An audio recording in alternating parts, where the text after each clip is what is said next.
Hello dear students, M Avtar Singh and अज आप अपने chapter acids bases and salts का third lecture continue करांगे। First दो लैक्चर्स के लिंक मैं डिस्क्रिप्शन में दिते हुए है। एंड जिमें कि तुहानूं पता आप अपने लास्ट लैक्चर में एक रिएक्शन की सी जिस विच मैं दस्सिया सी भी जदों एसिड्स रिएक्ट करते हैं मैटल कार्बोनेट्स नाल दैन अपने को कार्बन डाइऑक्साइड गैस रिलीज़ होंदी है। ठीक है, एंड इसकी आप एक एग्जाम्पल भी लई सी। एसिड आप लैके चले सी HCl एंड मैटल कार्बोनेट लिया सी आपां सोडियम कार्बोनेट। तो देखो जी अपने को इत्थे कार्बन डाइऑक्साइड गैस रिलीज़ हो रही है। एंड अज के वीडियो लैक्चर में आपां इस कार्बन डाइऑक्साइड गैस की प्रेजेंस नूं चैक करने लई टेस्ट करांगे। सो मोस्ट इंपॉर्टेंट टेस्ट रहेगा एंड कुछ दो स्टैप रिएक्शनस रहनियां। जेकर आप फर्स्ट स्टैप की गल करिए तो फर्स्ट स्टैप रहेगा अपने को लाइम वाटर टर्न्स मिल्की। हाँ जी, तो लाइम वाटर जिसनों आप कैल्शियम हाइड्रोक्साइड भी बोलते हैं, यह कलरलैस लिक्विड होंदा एंड जो इस दे विच कार्बन डाइऑक्साइड गैस नूं पास कराया जाता तो यह मिल्की टर्न हो जाता। ठीक है, सो यही इस रिएक्शन का फर्स्ट स्टैप रहेगा। एंड जेकर आप सैकेंड स्टैप की गल करिए तो जो इस कार्बन डाइऑक्साइड गैस नूं एक्सैस दे विच पास करवाया जाता तो जिहड़ा यह मिल्की सोल्यूशन सीगा फिर तो कलरलैस हो जाता। क्लीयर। सो मैं तुहानूं कहा सी भी टू स्टैप रिएक्शन आ। फर्स्ट स्टैप दे विच की होया जिहड़ा लाइम वाटर सी वो मिल्की टर्न हो गया एंड सैकेंड स्टैप दे विच की होया जिहड़ा यह मिल्की सोल्यूशन सीगा जो इस विच होर कार्बन डाइऑक्साइड पास करवाई तो यह फिर तो कलरलैस हो गया। ठीक है, सो हुण आपां इसनूं रिएक्शन थ्रू भी करते हैं। एंड जेकर आप फर्स्ट स्टैप की गल करिए तो फर्स्ट स्टैप अपने को लाइम वाटर टर्न्स मिल्की। हाँ जी, तो लाइम वाटर जाने कि कैल्शियम हाइड्रोक्साइड जिहड़ा मैं तुहानूं दस के हटिया कलरलैस लिक्विड हुंदा। ठीक है, जो इस विच कार्बन डाइऑक्साइड गैस नूं पास करवाया जाता तो यही की हो जाता मिल्की बाई टर्न हो जाता। हुणे आपां गल करके हटे सी when carbon dioxide gas is pass through calcium hydroxide या lime water it turns milky because calcium carbonate के प्रेसिपिटेट्स की फॉर्मेशन हो जाती है एंड नाल अपने को प्रोडक्ट बन जाता वाटर। ठीक है, सो फर्स्ट स्टैप रिएक्शन का याद रखियो जो कैल्शियम हाइड्रोक्साइड यानी कि लाइम वाटर के विचों कार्बन डाइऑक्साइड गैस नूं पास करवाया जाता तो कैल्शियम कार्बोनेट एंड वाटर की फॉर्मेशन होंदी है। ठीक है, एंड जिहड़ा कलरलैस सोल्यूशन हुंदा यह मिल्की बाई टर्न हो जाता। एंड जेकर आप सैकेंड स्टैप की गल करिए तो सैकेंड स्टैप मैं कहा सी भी जो कार्बन डाइऑक्साइड गैस नूं एक्सैस दे विच पास करवाया जाता तो जिहड़ा मिल्की सोल्यूशन हुंदा यह फिर तो कलरलैस टर्न हो जाता। ठीक है, सो जिवें कि अपनी फर्स्ट रिएक्शन दे विच प्रोडक्ट्स किहड़े-किहड़े बने सी, एक तो कैल्शियम कार्बोनेट एंड एक वाटर। तो मैं इन्हां दोनों प्रोडक्ट्स नूं इत्थे लिख लिया। ठीक है, ये लिख लिया आप कैल्शियम कार्बोनेट एंड ये लिख लिया वाटर। हाँ जी, तो हुण देखो जो इस दे विचों access they which carbon dioxide gas नूं पास करवाया जा रहा है। ठीक है, तो अपने को फॉर्मेशन किस दी हो रही है? फॉर्मेशन हो रही है अपने को कैल्शियम हाइड्रोजन कार्बोनेट जां इसनूं आपां कह सकते हैं कैल्शियम बाइकार्बोनेट। क्लीयर। हाँ जी, तो जिहड़ा यह सोल्यूशन आ यह फिर तो कलरलैस सोल्यूशन मिलेगा आपां नूं। ठीक है, सो अपने को टू स्टैप रिएक्शन मैं तुहानूं कहा सी फर्स्ट स्टैप दे विच की होया जिहड़ा लाइम वाटर सी जिहड़ा कि खुद कलरलैस सीगा वो मिल्की टर्न हो गया सी एंड दूसरे स्टैप विच की होया जिहड़ा यह मिल्की सोल्यूशन सीगा यह फिर तो कलरलैस टर्न हो गया। सो आपां नूं क्लीयर कट पता लग गया भी जिहड़ी यह गैस सी यह कार्बन डाइऑक्साइड गैस ही सीगी। ठीक है, एंड आपां एक बार इसनूं रीड भी कर लैंदे आ।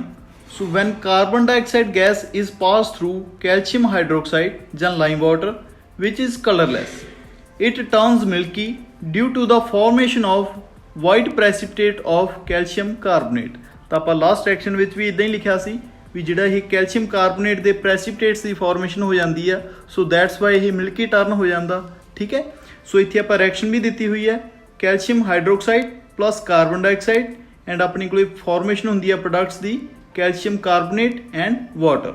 एंड जिहड़ा सैकेंड स्टैप सी सैकेंड स्टैप आपां लिखिया सी when carbon dioxide gas is passed in excess milkiness disappears. तो आपां इत्थे लिखिया सी जिहड़ा मिल्की सोल्यूशन आ वो डिसअपीयर हो जाता due to the formation of calcium hydrogen carbonate जां कैल्शियम बाइकार्बोनेट। सो नीचे रिएक्शन भी दी हुई है calcium carbonate and water they which जदों आपां कार्बन डाइऑक्साइड गैस नूं पास करवावांगे तो फॉर्मेशन किस दी होएगी कैल्शियम हाइड्रोजन कार्बोनेट जिहड़ा कि कलरलैस हुंदा। ठीक है, सो यह मोस्ट इंपॉर्टेंट रिएक्शन आ, इसनूं चंगे तरीके याद कर लिओ। एंड अपना नैक्सट इंपॉर्टेंट टॉपिक रहेगा कैमिकल प्रॉपर्टीज ऑफ बेसिस। ਤਾਂ ਆਪਾਂ ਆਪਣੀ ਲਾਸਟ ਵੀਡੀਓ ਲੈਕਚਰ ਵਿੱਚ ਕੈਮੀਕਲ ਪ੍ਰੋਪਰਟੀਜ਼ ਸਟੱਡੀ ਕੀਤੀਆਂ ਸੀ ਐਸਿਡਸ ਦੀਆਂ, ਜਿਹਦੇ ਵਿੱਚ ਆਪਾਂ ਐਸਿਡਸ ਦੀਆਂ ਰਿਐਕਸ਼ਨਸ ਕਰਵਾਈਆਂ ਸੀ with metals, with metal oxides, with metal carbonates. Similarly ਅੱਜ ਆਪਾਂ ਰਿਐਕਸ਼ਨਸ ਕਰਵਾਵਾਂਗੇ ਬੇਸਿਸ ਦੀਆਂ, ਠੀਕ ਹੈ। ਸੋ ਆਪਣੇ ਕੋਲ ਫਸਟ ਰਿਐਕਸ਼ਨ ਹੈ ਜਦੋਂ ਬੇਸ ਰਿਐਕਟ ਕਰਦੇ ਆ ਮੈਟਲਸ ਦੇ ਨਾਲ, ਤਾਂ ਪਲੀਜ਼ ਇਸ ਨੂੰ ਨਾਲ ਨਾਲ ਨੋਟ ਵੀ ਕਰ ਲਿਓ। ਜਦੋਂ ਬੇਸ ਰਿਐਕਟ ਕਰਦੇ ਆ ਮੈਟਲਸ ਦੇ ਨਾਲ ਤਾਂ ਫਾਰਮੇਸ਼ਨ ਕਿਸ ਦੀ ਹੁੰਦੀ ਹੈ? ਸੋਲਟ ਦੀ ਐਂਡ ਹਾਈਡਰੋਜਨ ਦੀ, ਠੀਕ ਹੈ। ਬਿਲਕੁਲ ਸੇਮ ਹੀ ਪ੍ਰੋਡਕਟਸ ਆਪਣੇ ਕੋਲ ਐਸਿਡਸ ਦੇ ਕੇਸ ਵਿੱਚ ਵੀ ਬਣਦੇ ਸੀ। ਜਦੋਂ ਐਸਿਡਸ ਰਿਐਕਟ ਕਰਦੇ ਸੀ ਮੈਟਲ ਨਾਲ ਉਦੋਂ ਵੀ ਇਹੀ ਪ੍ਰੋਡਕਟਸ ਬਣਦੇ ਸੀ, ਠੀਕ ਹੈ। ਬਸ ਯਾਦ ਰੱਖਿਓ ਜਦੋਂ ਬੇਸ ਰਿਐਕਟ ਕਰਨਗੇ ਮੈਟਲਸ ਦੇ ਨਾਲ ਤਾਂ ਫਾਰਮੇਸ਼ਨ ਹੋਏਗੀ salt and hydrogen the. And ਜਿਹੜੇ ਹੀ ਹਾਈਡਰੋਜਨ ਆ ਇਸ ਨੂੰ ਚੈੱਕ ਕਰਨ ਵਾਸਤੇ ਵੀ ਆਪਾਂ ਇੱਕ ਟੈਸਟ ਕਰ ਲਿਆ ਸੀ, ਪੌਪ ਅਪ ਸਾਊਂਡ ਵਾਲਾ ਟੈਸਟ, ਠੀਕ ਹੈ। ਐਂਡ ਆਪਣੀ ਨੈਕਸਟ ਰਿਐਕਸ਼ਨ ਆ ਜਦੋਂ ਬੇਸ ਰਿਐਕਟ ਕਰਦੇ ਆ ਨੌਨ ਮੈਟਲ ਆਕਸਾਈਡਸ ਨਾਲ, ਠੀਕ ਹੈ। ਸੋ ਮੈਂ ਇੱਥੇ ਲਿਖ ਦਿੰਦਾ ਜਦੋਂ ਬੇਸ ਰਿਐਕਟ ਕਰਦੇ ਆ ਨੌਨ ਮੈਟਲ ਆਕਸਾਈਡਸ ਨਾਲ। ਐਂਡ ਆਪਾਂ ਲੋਅਰ ਕਲਾਸਿਸ ਵਿੱਚ ਸਟੱਡੀ ਕੀਤਾ ਹੋਇਆ metal oxides are basic in nature and non metal oxides are acidic in nature, ਠੀਕ ਹੈ। ਓਕੇ, ਸੋ ਹੁਣ ਦੇਖੋ ਜੀ ਇਹ ਆਪਣੇ ਕੋਲੇ ਹੈਗਾ ਬੇਸ ਐਂਡ ਇਹ ਵਾਲੀ ਚੀਜ਼ ਹੈਗੀ ਆਪਣੇ ਕੋਲੇ ਐਸਿਡ। ਸੋ ਹੁਣ ਦੇਖੋ ਬਿਲਕੁਲ ਸੇਮ ਨਿਊਟਰਲਾਈਜੇਸ਼ਨ ਰਿਐਕਸ਼ਨ ਬਣ ਰਹੀ ਹੈ ਜੋ ਆਪਾਂ ਬਿਲਕੁਲ ਸਟਾਰਟ ਵਿੱਚ ਕੀਤੀ ਸੀ। ਜਦੋਂ ਬੇਸ ਤੇ ਐਸਿਡ ਰਿਐਕਟ ਕਰਦੇ ਸੀ ਤਾਂ ਫਾਰਮੇਸ਼ਨ ਕਿਸ ਦੀ ਹੁੰਦੀ ਸੀ? ਸੋਲਟ ਦੀ ਐਂਡ ਵਾਟਰ ਦੀ, ਠੀਕ ਹੈ। ਸੋ ਬੇਸਿਸ ਦੀਆਂ ਕੈਮੀਕਲ ਪ੍ਰੋਪਰਟੀਜ਼ ਦੇ ਵਿੱਚ ਆਪਾਂ ਇਹ ਦੋ ਰਿਐਕਸ਼ਨਸ ਹੀ ਕਰਾਂਗੇ, ਜਦੋਂ ਬੇਸ ਰਿਐਕਟ ਕਰਨਗੇ ਮੈਟਲਸ ਦੇ ਨਾਲ ਐਂਡ ਜਦੋਂ ਬੇਸ ਰਿਐਕਟ ਕਰਨਗੇ ਨੌਨ ਮੈਟਲ ਆਕਸਾਈਡਸ ਨਾਲ, ਠੀਕ ਹੈ। ਸੋ ਆਪਾਂ ਨੂੰ ਇੱਕ ਕੁਐਸਚਨ ਇਹ ਵੀ ਆ ਜਾਂਦਾ ਵੀ ਜਿਹੜੇ ਬੇਸ ਆ ਇਹ ਮੈਟਲ ਆਕਸਾਈਡਸ ਨਾਲ ਕਿਉਂ ਨਹੀਂ ਰਿਐਕਟ ਕਰਦੇ? ਸੋ ਤੁਸੀਂ ਇਸ ਦਾ ਈਜ਼ੀਲੀ ਆਨਸਰ ਕਰ ਸਕਦੇ ਹੋ ਬਿਕੋਜ਼ ਤੁਹਾਨੂੰ ਪਤਾ ਵੀ ਜਿਹੜੀਆਂ ਮੈਟਲ ਆਕਸਾਈਡਸ ਹੁੰਦੀਆਂ they are basic in nature. So base ਹੁਣ ਬੇਸ ਨਾਲ ਕਿਵੇਂ ਰਿਐਕਟ ਕਰੂਗਾ, ਠੀਕ ਹੈ। ਸੋ ਬੇਸ ਆ ਜਿਹੜੇ ਇਹ ਨੌਨ ਮੈਟਲ ਆਕਸਾਈਡਸ ਨਾਲ ਰਿਐਕਟ ਕਰਦੇ ਆ ਜਿਹੜੀਆਂ ਕਿ ਐਸਿਡਿਕ ਹੁੰਦੀਆਂ ਨੇਚਰ ਵਿੱਚ, ਠੀਕ ਹੈ। ਇੱਕ ਕੁਐਸਚਨ ਇਹ ਵੀ ਬਣ ਜਾਂਦਾ ਜਿਹੜੇ ਬੇਸ ਆ ਇਹ ਮੈਟਲ ਕਾਰਬੋਨੇਟਸ ਨਾਲ ਕਿਉਂ ਨਹੀਂ ਰਿਐਕਟ ਕਰਦੇ? ਬਿਲਕੁਲ ਸੇਮ ਆਨਸਰ ਹੋਏਗਾ because metal carbonates are also basic in nature. So base ਤਾਂ ਬੇਸ ਨਾਲ ਰਿਐਕਟ ਨਹੀਂ ਕਰੇਗਾ, ਸੋ ਦੈਟਸ ਵਾਈ ਆਪਾਂ ਓਨਲੀ ਇਹ ਦੋ ਰਿਐਕਸ਼ਨਸ ਹੀ ਸਟੱਡੀ ਕਰਾਂਗੇ। ਇੱਕ ਤਾਂ ਬੇਸ ਰਿਐਕਟ ਕਰਨਗੇ ਮੈਟਲਸ ਦੇ ਨਾਲ ਐਂਡ ਇੱਕ ਜਦੋਂ ਬੇਸ ਰਿਐਕਟ ਕਰਨਗੇ ਨੌਨ ਮੈਟਲ ਆਕਸਾਈਡਸ ਨਾਲ, ਠੀਕ ਹੈ। ਸੋ ਹੁਣ ਆਪਾਂ ਨੈਕਸਟ ਸਲਾਈਡ ਵਿੱਚ ਇਹਨਾਂ ਦੀਆਂ ਐਗਜ਼ਾਮਪਲਸ ਵੀ ਕਰ ਲੈਂਦੇ ਹਾਂ। ਐਂਡ ਜੇਕਰ ਆਪਾਂ ਆਪਣੀ ਫਸਟ ਰਿਐਕਸ਼ਨ ਦੀ ਐਗਜ਼ਾਮਪਲ ਦਈਏ ਜਿਸ ਵਿੱਚ ਆਪਾਂ ਕਹਿ ਰਹੇ ਹਾਂ ਵੀ ਜਦੋਂ ਬੇਸ ਰਿਐਕਟ ਕਰਦੇ ਆ ਮੈਟਲਸ ਦੇ ਨਾਲ ਤਾਂ ਆਪਣੇ ਕੋਲ ਹਾਈਡਰੋਜਨ ਗੈਸ ਰਿਲੀਜ਼ ਹੁੰਦੀ ਹੈ। ਇਸ ਦੀ ਆਪਾਂ ਐਗਜ਼ਾਮਪਲ ਲੈ ਕੇ ਚੱਲਦੇ ਹਾਂ। ਤਾਂ ਆਪਾਂ ਇੱਕ ਬੇਸ ਲੈ ਲਿਆ ਸਟਰੋਂਗ ਬੇਸ NaOH ਜਿਸ ਨੂੰ ਆਪਾਂ ਬੋਲਦੇ ਹਾਂ ਸੋਡੀਅਮ ਹਾਈਡਰੋਕਸਾਈਡ, ਠੀਕ ਹੈ। ਐਂਡ ਮੈਟਲ ਲੈ ਕੇ ਚੱਲ ਪਏ ਜ਼ਿੰਕ। ਹੁਣ ਦੇਖੋ ਜੀ ਬਿਲਕੁਲ ਸੇਮ ਜਿਵੇਂ ਆਪਾਂ ਐਸਿਡਸ ਦੇ ਕੇਸ ਵਿੱਚ ਕਰਦੇ ਸੀ ਤਾਂ ਫਸਟਲੀ ਹਾਈਡਰੋਜਨ ਗੈਸ ਬਾਹਰ ਜਾਏਗੀ, ਠੀਕ ਹੈ। ਸੋ ਇੱਥੋਂ ਇਹ ਵਾਲੀ ਹਾਈਡਰੋਜਨ ਗੈਸ ਬਾਹਰ ਚਲੀ ਜਾਏਗੀ H2, ਓਕੇ। ਸੋ ਮੈਂ ਇੱਥੇ ਲਿਖ ਦੇਣਾ H2 ਬਾਹਰ ਨਿਕਲ ਗਈ, ਕਲੀਅਰ, ਓਕੇ। ਸੋ ਬਾਕੀ ਦੇਖੋ ਹੁਣ ਕੀ ਬਚਿਆ, ਤਾਂ ਬਾਕੀ ਆਪਣੇ ਕੋਲੇ ਦੋ ਤਾਂ Na ਬਚ ਗਏ ਐਂਡ ਦੋ O ਬਚ ਗਈਆਂ ਐਂਡ ਇੱਕ Zn ਬਚ ਗਿਆ। ਸੋ ਆਪਾਂ ਇਸ ਨੂੰ ਕਿੱਦਾਂ ਲਿਖ ਸਕਦੇ ਹਾਂ? ਸੋ ਮੈਂ ਇਸ ਨੂੰ ਇੱਥੇ ਲਿਖ ਦਿੰਦਾ Na2ZnO2, ਠੀਕ ਹੈ। ਸੋ ਇਹ ਆਪਣੇ ਕੋਲੇ ਸੋਲਟ ਬਚ ਗਿਆ ਐਂਡ ਇਸ ਨੂੰ ਬੋਲਿਆ ਜਾਂਦਾ ਜੀ ਸੋਡੀਅਮ ਜ਼ਿੰਕੇਟ, ਠੀਕ ਹੈ। ਸੋ ਇਸ ਨੂੰ ਕੀ ਬੋਲਿਆ ਜਾਂਦਾ? Sodium ਜ਼ਿੰਕੇਟ, okay. ਐਂਡ ਹੁਣ ਆਪਾਂ ਇਸ ਰਿਐਕਸ਼ਨ ਦੀ ਇੱਕ ਐਗਜ਼ਾਮਪਲ ਹੋਰ ਲੈ ਕੇ ਚੱਲਦੇ ਹਾਂ ਜਿਸ ਵਿੱਚ ਆਪਾਂ ਮੈਟਲ ਲੈ ਕੇ ਚੱਲਾਂਗੇ ਐਲੂਮੀਨੀਅਮ। ਹਾਂਜੀ, ਤਾਂ ਜਿਵੇਂ ਕਿ ਆਪਾਂ ਨੂੰ ਗਿਵਨ ਆ ਪਹਿਲਾਂ ਆਪਾਂ ਲਿਆ ਸੀ ਜ਼ਿੰਕ ਐਂਡ ਹੁਣ ਮੈਂ ਲੈ ਕੇ ਚੱਲਿਆ ਇੱਥੇ ਐਲੂਮੀਨੀਅਮ। ਤਾਂ ਜਦੋਂ ਐਲੂਮੀਨੀਅਮ ਰਿਐਕਟ ਕਰੇਗਾ ਸੋਡੀਅਮ ਹਾਈਡਰੋਕਸਾਈਡ ਨਾਲ, ਠੀਕ ਹੈ, ਤਾਂ ਆਪਣੇ ਕੋਲੇ ਫਸਟ ਕੰਮ ਕੀ ਹੋਏਗਾ? ਬਿਲਕੁਲ ਸੇਮ ਜਿਵੇਂ ਉੱਪਰ ਹਾਈਡਰੋਜਨ ਗੈਸ ਬਾਹਰ ਜਾ ਰਹੀ ਸੀ ਤਾਂ ਇੱਥੇ ਵੀ ਕੀ ਹੋਏਗਾ? ਹਾਈਡਰੋਜਨ ਗੈਸ ਰਿਮੂਵ ਹੋਏਗੀ, ਠੀਕ ਹੈ। ਐਂਡ ਜਿਹੜਾ ਬਾਕੀ ਚੀਜ਼ ਬਚੇਗੀ ਬਾਕੀ ਆਪਣੇ ਕੋਲੇ ਰਿਮੇਨਿੰਗ ਰਹਿ ਜਾਏਗਾ ਸੋਲਟ ਜਿਸ ਨੂੰ ਬੋਲਿਆ ਜਾਏਗਾ ਸੋਡੀਅਮ ਐਲੂਮੀਨੇਟ, ਠੀਕ ਹੈ। ਸੋ ਇਹ ਆਪਣੇ ਕੋਲੇ ਸੋਲਟ ਬਚੇਗਾ ਐਂਡ ਇਹ ਆਪਣੇ ਕੋਲੇ ਹਾਈਡਰੋਜਨ ਗੈਸ।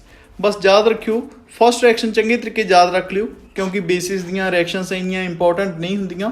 ਇੱਕ ਰਿਐਕਸ਼ਨ ਤੁਹਾਨੂੰ ਯਾਦ ਹੋਣੀ ਜ਼ਰੂਰੀ ਹੈ। ਸੋ ਤੁਸੀਂ ਇਹ ਰਿਐਕਸ਼ਨ ਦੇ ਸਕਦੇ ਹੋ ਜਦੋਂ ਸੋਡੀਅਮ ਹਾਈਡਰੋਕਸਾਈਡ ਰਿਐਕਟ ਕਰੇਗਾ ਜ਼ਿੰਕ ਦੇ ਨਾਲ ਤਾਂ ਫਾਰਮੇਸ਼ਨ ਹੋਏਗੀ sodium ਜ਼ਿੰਕੇਟ the and hydrogen gas, ਠੀਕ ਹੈ।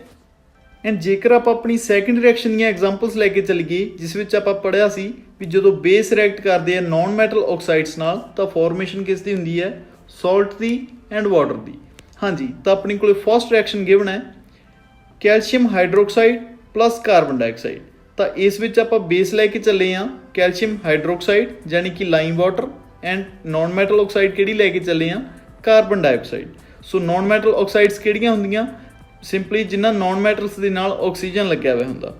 CO2 ਹੋ ਸਕਦਾ, SO2 ਹੋ ਸਕਦਾ, NO2 ਹੋ ਸਕਦਾ, ਸਲਫਰ ਡਾਈਆਕਸਾਈਡ, ਨਾਈਟ੍ਰੋਜਨ ਡਾਈਆਕਸਾਈਡ, ਠੀਕ ਹੈ, ਜਿਹੜੀਆਂ ਐਸਿਡ ਰੇਨ ਵਿੱਚ ਵੀ ਜ਼ਿੰਮੇਵਾਰ ਹੁੰਦੀਆਂ। ਓਕੇ, ਉਹਨਾਂ ਨੂੰ ਬੋਲਿਆ ਜਾਂਦਾ ਨੌਨ ਮੈਟਲ ਆਕਸਾਈਡਸ। ਓਕੇ, ਸੋ ਹੁਣ ਦੇਖੋ ਜੀ, ਜਿਹੜੀ ਆਪਾਂ ਫਸਟ ਐਗਜ਼ਾਮਪਲ ਲਈ ਆ, ਬਿਲਕੁਲ ਸੇਮ ਐਗਜ਼ਾਮਪਲ ਆਪਾਂ ਇਹ ਜਦੋਂ ਕਾਰਬਨ ਡਾਈਆਕਸਾਈਡ ਦਾ ਟੈਸਟ ਕਰ ਰਹੇ ਸੀ ਉਦੋਂ ਵੀ ਲਈ ਸੀ। ਠੀਕ ਹੈ, ਸੋ ਆਪਾਂ ਦੋਨੋਂ ਸਾਈਡ ਇਸ ਨੂੰ ਲਿਖ ਸਕਦੇ ਹਾਂ। ਸੋ ਹੁਣ ਫਸਟ ਕੰਮ ਕੀ ਹੋਏਗਾ ਆਪਣੇ ਕੋਲੇ, ਆਪਾਂ ਹੁਣੇ ਕਰਕੇ ਹਟੇ ਹਾਂ, ਤਾਂ ਵਾਟਰ ਰਿਮੂਵ ਹੋਏਗਾ। ਸੋ ਮੈਂ ਇੱਥੇ ਵਾਟਰ ਰਿਮੂਵ ਕਰ ਦਿੰਦਾ। ਓਕੇ, ਸੋ ਫਸਟਲੀ ਆਪਣੇ ਕੋਲੇ ਇੱਥੋਂ ਵਾਟਰ ਰਿਮੂਵ ਹੋ ਗਿਆ। ਓਕੇ, ਸੋ ਰਿਮੇਨਿੰਗ ਕੀ ਚੀਜ਼ ਬਚਦੀ ਸੀ ਆਪਣੇ ਕੋਲੇ? Calcium carbonate. ਫਸਟ ਰਿਐਕਸ਼ਨ ਤਾਂ ਆਪਣੀ ਯਾਦ ਹੀ ਹੋ ਗਈ ਹੋਣੀ ਹੈ, ਬਿਕੋਜ਼ ਆਪਾਂ ਪੜ੍ਹਿਆ ਸੀ lime water turns milky when carbon dioxide gas is passed through it. ਠੀਕ ਹੈ, ਸੋ ਆਪਣੇ ਕੋਲੇ ਬਚਦਾ ਕੀ ਸੀ ਨਾਲ? Calcium carbonate. ਠੀਕ ਹੈ, ਸੋ ਇਹ ਆਪਣੇ ਕੋਲੇ ਬਚ ਗਿਆ ਸੋਲਟ ਐਂਡ ਇਹ ਆਪਣੇ ਕੋਲੇ ਬਚ ਗਿਆ ਨਾਲ ਵਾਟਰ। ਕਲੀਅਰ? ਐਂਡ ਜੇਕਰ ਆਪਾਂ ਆਪਣੀ ਸੈਕੰਡ ਰਿਐਕਸ਼ਨ ਦੀ ਗੱਲ ਕਰੀਏ, ਜਿਸ ਵਿੱਚ ਆਪਾਂ ਬੇਸ ਲੈ ਕੇ ਚੱਲੇ ਹਾਂ sodium hydroxide NaOH and non metal oxide, ਫਿਰ ਤੋਂ ਉਹੀ ਕਾਰਬਨ ਡਾਈਆਕਸਾਈਡ। ਹਾਂਜੀ, ਤਾਂ ਫਸਟ ਕੰਮ ਕੀ ਹੋਏਗਾ? ਬਿਲਕੁਲ ਸੇਮ ਉੱਦਾਂ ਹੀ ਵਾਟਰ ਬਾਹਰ ਆਏਗਾ ਆਪਣੇ ਕੋਲੇ ਐਂਡ ਰਿਮੇਨਿੰਗ ਆਪਣੇ ਕੋਲੇ ਕੀ ਬਚੇਗਾ? ਜਦੋਂ ਹੁਣ ਦੇਖੋ ਵਾਟਰ ਬਾਹਰ ਆ ਗਿਆ, ਸੋ ਆਪਣੇ ਕੋਲੇ ਬਾਕੀ ਕੀ ਬਚ ਗਿਆ? ਇੱਥੋਂ H2 ਚਲਾ ਗਿਆ ਐਂਡ ਇੱਥੋਂ ਇੱਕ O ਚਲਾ ਗਿਆ। ਸੋ ਆਪਣੇ ਕੋਲੇ ਰਿਮੇਨਿੰਗ ਕੀ ਬਚਿਆ? Na2CO3। ਠੀਕ ਹੈ, ਬਿਕੋਜ਼ ਇੱਕ O ਆਪਣੇ ਕੋਲੇ ਇੱਥੋਂ ਵੀ ਪੈਂਡਿੰਗ ਰਹਿ ਗਿਆ ਸੀਗਾ। ਸੋ CO2 ਆ ਪਿਆ ਸੀ, ਸੋ ਆਪਣੇ ਕੋਲੇ ਰਿਮੇਨਿੰਗ ਕੀ ਬਚੇਗਾ? Na2CO3। ਸੋ ਇਸ ਨੂੰ ਆਪਾਂ ਕੀ ਬੋਲਦੇ ਸੀ? Sodium carbonate. Okay, and next ਆਪਣੇ ਕੋਲ ਇੱਕ ਇੰਪੋਰਟੈਂਟ ਕੁਐਸਚਨ ਬਣ ਜਾਂਦਾ ਹੈ ਵੀ ਜਿਹੜੇ ਬੇਸਿਸ ਆ ਇਹ ਮੈਟਲ ਕਾਰਬੋਨੇਟਸ ਦੇ ਨਾਲ ਜਾਂ ਮੈਟਲ ਹਾਈਡਰੋਜਨ ਕਾਰਬੋਨੇਟਸ ਨਾਲ ਰਿਐਕਟ ਕਿਉਂ ਨਹੀਂ ਕਰਦੇ? ਤਾਂ ਇਸ ਦਾ ਆਪਾਂ ਸਿੱਧਾ ਆਨਸਰ ਕਰ ਸਕਦੇ ਹਾਂ, because they are also basic in nature. ਠੀਕ ਹੈ, ਸੋ ਆਪਾਂ ਇੱਕ ਵਾਰ ਰੀਡ ਵੀ ਕਰ ਲੈਂਦੇ ਹਾਂ।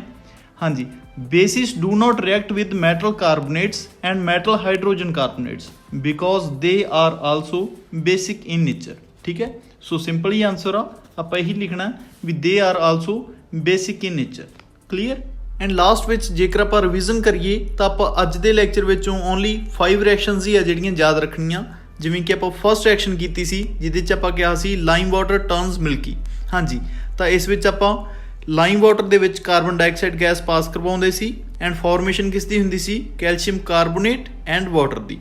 ਬਟ ਜੇਕਰ ਆਪਾਂ ਇਸ ਦੇ ਵਿੱਚ ਐਕਸੈਸ ਦੇ ਵਿੱਚ ਕਾਰਬਨ ਡਾਈਆਕਸਾਈਡ ਪਾਸ ਕਰਵਾ ਦਿੰਦੇ ਸੀ, ਦੈਨ ਆਪਣੇ ਕੋਲ ਫਾਰਮੇਸ਼ਨ ਹੋ ਜਾਂਦੀ ਸੀ ਕੈਲਸ਼ੀਅਮ ਹਾਈਡਰੋਜਨ ਕਾਰਬੋਨੇਟ ਜਾਂ ਕੈਲਸ਼ੀਅਮ ਬਾਈਕਾਰਬੋਨੇਟ। ਸੋ ਇਸ ਰਿਐਕਸ਼ਨ ਦੇ ਵਿੱਚ ਪਹਿਲਾਂ ਕੀ ਹੁੰਦਾ ਸੀ?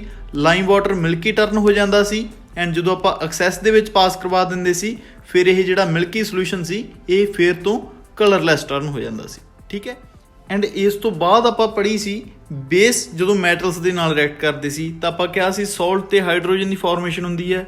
ਤਾਂ ਮੈਂ ਤੁਹਾਨੂੰ ਕਿਹਾ ਸੀ ਓਨਲੀ ਇਹ ਵਾਲੀ ਰਿਐਕਸ਼ਨ ਹੀ ਯਾਦ ਰੱਖ ਲਿਓ ਜਿਹਦੇ ਵਿੱਚ ਸੋਡੀਅਮ ਹਾਈਡਰੋਕਸਾਈਡ ਤੇ ਜ਼ਿੰਕ ਜਦੋਂ ਰਿਐਕਟ ਕਰਨਗੇ ਤਾਂ ਫਾਰਮੇਸ਼ਨ ਹੋਏਗੀ ਸੋਡੀਅਮ ਜ਼ਿੰਕੇਟ ਦੀ ਐਂਡ ਹਾਈਡਰੋਜਨ ਦੀ। ਸੋ ਇਸ ਤੋਂ ਬਾਅਦ ਥਰਡ ਰਿਐਕਸ਼ਨ ਆਪਣੇ ਕੋਲੇ ਜਿਹਦੇ ਵਿੱਚ ਆਪਾਂ ਗੱਲ ਕੀਤੀ ਸੀ ਜਦੋਂ ਬੇਸ ਤੇ ਨੌਨ ਮੈਟਲ ਆਕਸਾਈਡਸ ਰਿਐਕਟ ਕਰਨਗੀਆਂ ਤਾਂ ਫਾਰਮੇਸ਼ਨ ਕਿਸ ਦੀ ਹੋਏਗੀ? Salt and water the. So total ਆਪਣੇ ਕੋਲ 4 ਰਿਐਕਸ਼ਨਸ ਹੀ ਰਹਿ ਗਈਆਂ ਬਿਕੋਜ਼ ਆਹ ਰਿਐਕਸ਼ਨ ਤਾਂ ਆਪਾਂ ਪਹਿਲਾਂ ਹੀ ਕਰ ਚੁੱਕੇ ਹਾਂ। ਠੀਕ ਹੈ, ਸੋ ਆਪਾਂ ਇੱਥੇ ਬੇਸ ਲੈ ਕੇ ਚੱਲ ਪਏ sodium hydroxide and non metal oxide ਲੈ ਲਈ ਸੀ ਕਾਰਬਨ ਡਾਈਆਕਸਾਈਡ। ਤਾਂ ਫਸਟਲੀ ਵਾਟਰ ਬਾਹਰ ਆਇਆ ਐਂਡ ਆਪਣੇ ਕੋਲ ਸਾਲਟ ਕਿਹੜਾ ਬਚਿਆ? Sodium carbonate. ਠੀਕ ਹੈ,